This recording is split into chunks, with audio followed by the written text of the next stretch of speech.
Hey Shane, how's it going? I was wondering if you could hand me the water bottle. I'd really appreciate it. Ouch. Okay, you're gonna waste my time with all those extra filler words. If you're gonna ask such a simple question, you should really have the respect to do it as quickly as possible. The way you talk is wasting my time, and that's really rude. Next time, just tell me to hand you the bottle. If you're autistic, I almost guarantee this has happened to you. Especially if you're not white. You make a short, direct statement believing that this directness is kind and efficient.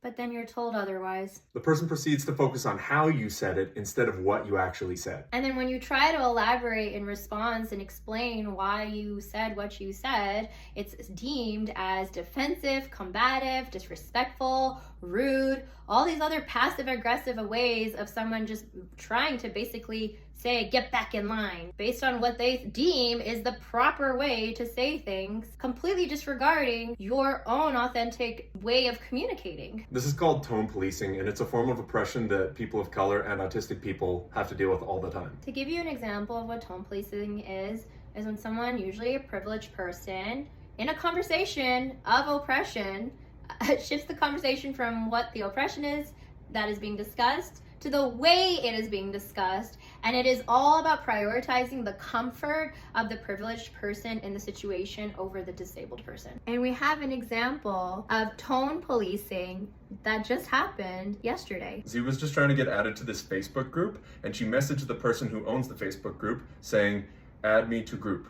And they were very triggered by how direct this message was. Here is the example of me explaining myself that a lot of autistic individuals find themselves in the position of having to do, and elaborating that I assumed that you were getting lots of messages because the post had over 600 comments on it, so I assumed you'd know what group I was talking about and to have me added to. And I personally prefer straightforward speaking, and I didn't see it as a demand. I saw it as a neutral statement and like a helpful way of just saying, hey, me too, add me.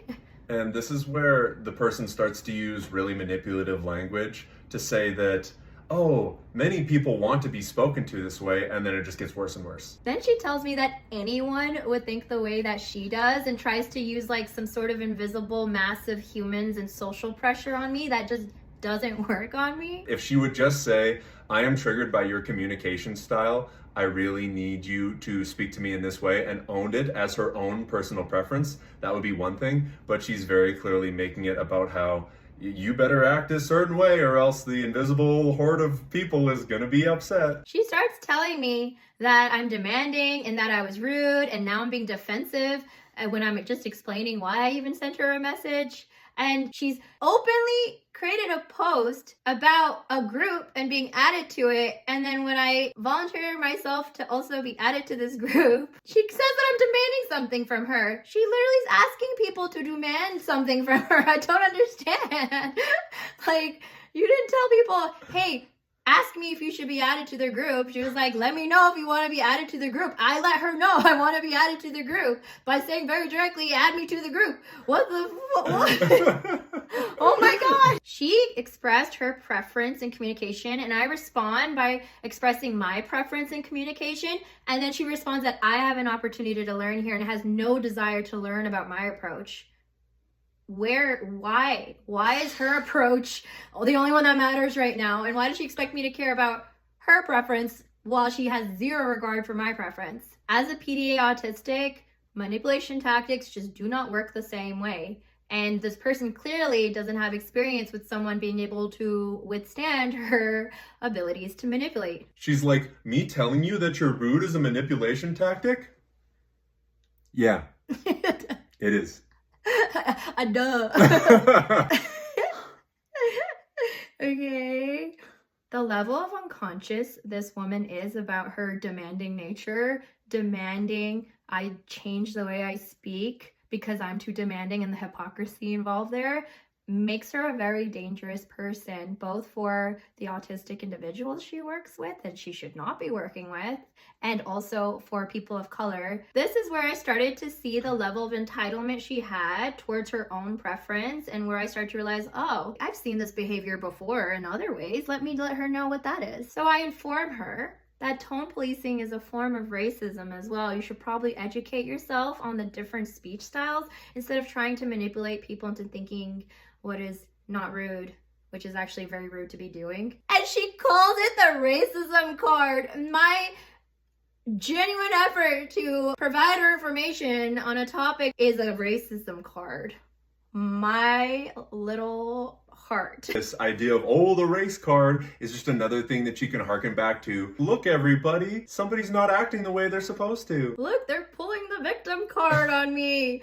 Which, by the way, she creates an entire post about me. We'll show you. We grabbed this screenshot to show again how she's doing this thing where she's like, most people would apologize to apply this social pressure. But I can't help but notice when she's like, try harder next time, and this person claims to be working with autistic individuals, like, that is the most ableist, just try to not be so autistic next time. And you're working with autistic kids. Speaking of the victim card, here's the public Facebook post that she made after the event, trying to get pity from everyone. Of course, sharing no screenshots of the actual conversation. She was told such egregious things as tone policing is a form of racism.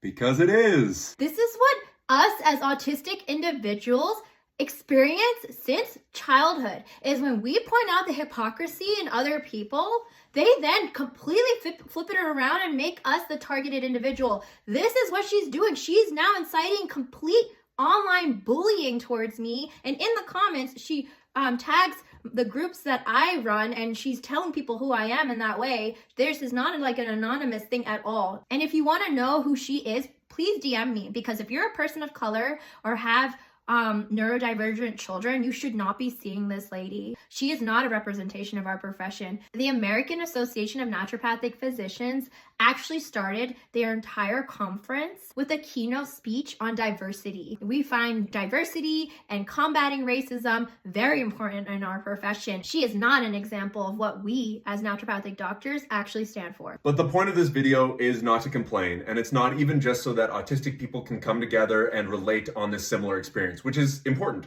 but it is so that we can encourage autistic people and all neurodivergent people to start standing up and saying, this is my communication preference. Just because it's not as accepted doesn't mean it's any less valid, and we can start to push society in that direction where multiple preferences on communication style are accepted. My goal with sharing this experience is that when I was a child, I could not stick up for myself. We were taught to quietly endure this level of oppression on our authentic expressions. And in this scenario, as an adult, I can finally speak up for myself and share and verbalize what my preferences are now, and not feel like I have to just endure or apologize or feel the manipulation that being told I'm not being courteous is aimed to be on people like me. And if you have children that are autistic, you will be experiencing similar things. They will have reactions to you trying to manipulate them, but they will not be able to communicate it the way I am, because I had to learn this as an adult, which is why I'm sharing the mind of an autistic individual, how we perceive these things, as well as how we would prefer it as well. Because when you're a child, you cannot voice what your preference is. You just know that you're not okay with something, but you don't know what you are okay with yet necessarily. We spent way too much time as a society where care for autistic children is just trying to round off their edges and shove them into the mold of what a neurotypical person is supposed to be like, especially with neurotypical caregivers forcing these rules and ideas onto neurodivergent children. And it's time for neurodivergent people to start making their own rules. Yeah, that really got to me. It's like really is the experience of trying to shove someone in me. I wasn't trying to be a bad person. I wasn't trying to be rudely demanding. I thought I was following the directions that I thought I had read to be added to a group. And this came out of nowhere for me. And now she's incited an entire army of bullying on me with her side of the story, let's call it. And I share in complete transparency the entire conversation, because I have nothing to hide when I am sticking up for myself at this point.